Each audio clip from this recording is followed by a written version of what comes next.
Alright guys, here's my next ladder match. It took a while to get on ladder the other day, and I was dealing with some real life stuff, so I really didn't have a lot of time to prep for my battles. So I just kind of got on and picked a random build that I thought might would work. In retrospect, my build list is really cluttered from a lot of the testing I've been doing. So after this battle, I just delete everything, and we're going to start again with all the builds. When you're fighting a rush army, you need to pick a side to deploy on and not get in the middle so he can do this. Kind of like a little cheat tip. Most people are right-handed, so most people deploy their cavalry on their right-hand side. So that's another a little tip you could use to maybe try to avoid cavalry. Wolfert comes in here. He's got the boat. He's got a fire sorcerer on a horse. He's got 3 sets of horsemen, marauder horsemen. He's got berserkers, 3 of them, 4 marauders, 2 skin wolves, 2 premier warriors. Our mortar are doing pretty decent work. I've never, in my experience, had rattling guns do good work. Here he comes with the boat, and I could have sworn we avoided this in the actual game footage, but evidently we didn't. But we're still firing on these berserkers, and you can see like we've done some damage to them, but we really haven't done a lot. We use our warp grinders to lock them down.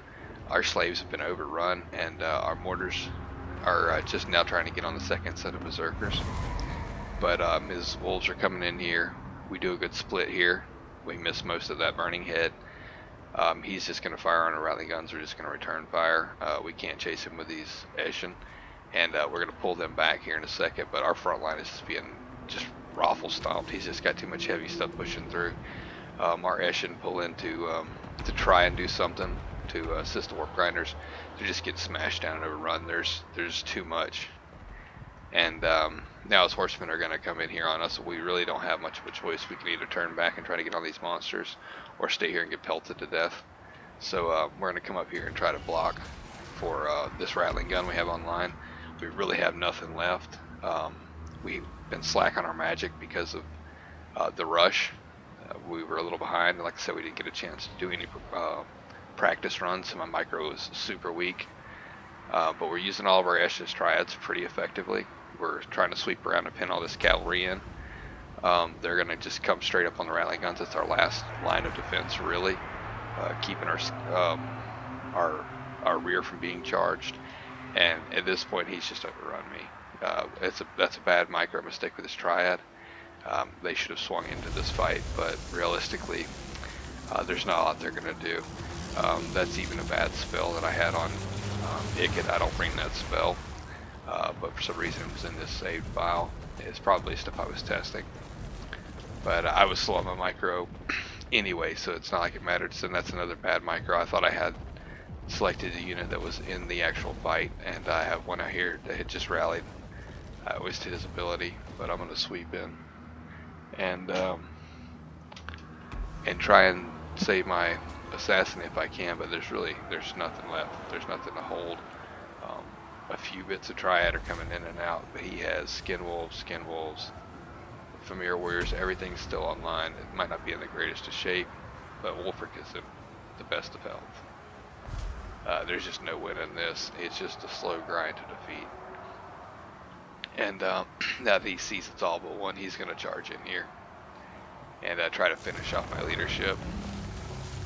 I do believe I've popped trophy heads on him as he comes in. Yep, to blunt his charge, but it's too late. He's got Icket super low, and there's really no saving this. My dual assassin and Icket can't carry this. It's just too much. And to be honest, I'm surprised they're holding out as well as they are. Skaven leadership it normally isn't that good, and they don't break until Icket dies. So it's just poor micro, poor army choice, everything really on my part. I think this build is really good. There's really just not a lot you can improve on this build, in my opinion. If there was a way you could trade the sorcerer for a Premier sorcerer and That would be the only thing, but obviously not. He's he's maxed his funds out, I'm sure, on this build. But over here, rattling guns didn't do enough work to pay for themselves. The mortar really didn't even do enough at that time. Our Eshin's Triad, we got boated. One of them got boated and wiped out immediately. The rest of them were just swamped because we had no infantry to support them, and they're not a frontline infantry. The warp grinders, there was only 2. There was way too much stuff that got through the Skaven slave wall. Even if we would have used our spells a little better, we still would have been vastly overrun. So this just is not a build that can work. I don't think, in my opinion. Regardless of what he brought, I think this is just a bad matchup. But theory crafting, after I got defeated, I have come up with something I'd like to show you, and we can discuss if it's good or not. This is going to be my next anti-Norsca version. Learning from the javelins, we have a lot of shields. Okay, we have a lot of storm vermin. You pair a storm vermin with the triad and just charge the triad through the storm vermin back and forth to apply their debuff, and you can absolutely annihilate from here. It's not even close. In my testing, we had like 154 storm vermin left after we wiped out from here, just by using these guys sparingly, in and out, in and out. Believe it or not, clan rats, even though they're 30 gold cheaper and their stats don't match at all, they actually defeat marauders in a vacuum. So because of their numbers, they manage to wrap around, I think is what happens. More units get more attacks, even though their attacks are garbage, and they'll wipe out marauders. Now they won't wipe out a berserker unit, but they do trade fairly effectively into the berserker, and they'll hold them for a while. But berserkers can do almost no damage to storm vermin. So ideally, you want to use your storm vermin combo pack here for any sort of monsters and monsters infantry, and you want to use everything else just to kind of hold up the infantry press. You have all these Skaven spear for the same thing, but you want to operate close. You want to inundate them with your clan rats. That way you mix in some cheap anti-large along with your shielded clan rats. Avoid these fire spells that they're going to be throwing. But there's a good bit of synergy going with this build as well. Trench, he's super underrated, but he's really good. He's got 90 armor. He's got 70 melee defense. He's got anti-large, so he's going to be good in these mosh pits that you're going to be fighting in infantry, fighting infantry and large monsters. So he's going to work really well. He's got the Verminous Valor, which will clear cut lightly armored infantry. He has his Trenches Raiders ability. This is pretty strong, considering the style of combat you're going to be engaged in. You're probably always going to be winning, especially if you use him sparingly. If you're charging in the spots that need him, so he's going to apply that buff across the board. You also have this, in my opinion, I don't really like this on every lord. I think it gets overused, but this is a good ability for him. And you could just crank that leadership up, crank your melee defense up, and there's not a lot that Terror Route can do. Same thing here. It's a 40 meter leadership buff, and it also allows Trench to get away if you have to. This is an overpriced item, in my opinion, but it's really good. If you start losing, you're getting focused. You get the 33 damage resist, and coupled with the Council Guard, that's an insane resistance. You're looking at almost a 50% resist with a 70% melee defense and a 90 armor. So you're almost bulletproof. Couple the Eshin Sorcerer in here with this. You have the Toxic Rain. Doesn't come into a whole lot of play, but it does affect when we do cast these spells, so we're going to be overcasting. So we're only going to get 2 casts of each. But this is going to be a 40-second debuff, which is going to make pretty much anything. Yeah, Berserkers have a 4. No, I'm sorry.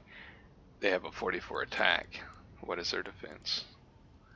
Yeah, see, they're going to be at a negative attack, and Berserkers, without any, without calculating the frenzy, have a 40. So you use this to debuff their defense, their speed, and anything can attack them. You couple that with the Assassin's debuff, and now everything in this roster has a 0 attack essentially, except for elite infantry. And that also lasts for 31 seconds, so for half a minute you have free reign to deal all the damage you want and take no damage. Once that has worn off, you can overcast this. You get a 60 armor and a 40-meter radius for 30 seconds. That's going to buff everything up. That's 150 armor storm vermin. Yeah, everything goes way up, and it's super hard for any of his infantry to hit you. And you've already got his monsters covered with this layering effect. And there's really not a whole lot. I don't see Norsca doing a whole lot to this blob, as long as you can avoid the area of effect, the wind spells, you know, the flaming heads, the boats, all that. As long as you can stay out of the way of that, I think you're gonna win pretty much every time. Hopefully I'll get a chance to use this in the near future. We may need some ranged. There may be, maybe we sacrifice 1 storm vermin and 1 Estus Triad that gives us 1800 gold. So with 1800 gold we could get, if we took these chevrons off and we had 1800 gold, we could do that. We could, we'd have to find, we'd have to sacrifice a slave. Yeah, let's do that real quick. Okay. 4. Take that off. We may be pushing the limit here. If we get a monster overload, that may not be enough. But I think we might need this. These can be very effective against skin wolves, and they can also be effective against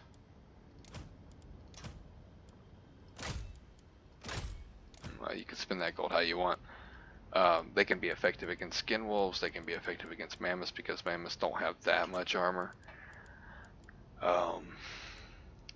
They can help you against chariot play, I guess, especially the poison. But versus the horsemen, which is what he brought, they don't even have shields, so I think they would trade fairly well into them as well. So that might beat the build. I'm gonna put a couple of chevrons on them. There you go. Zero funds build. I think that would work just as good as the one we had, so let's just save that one too.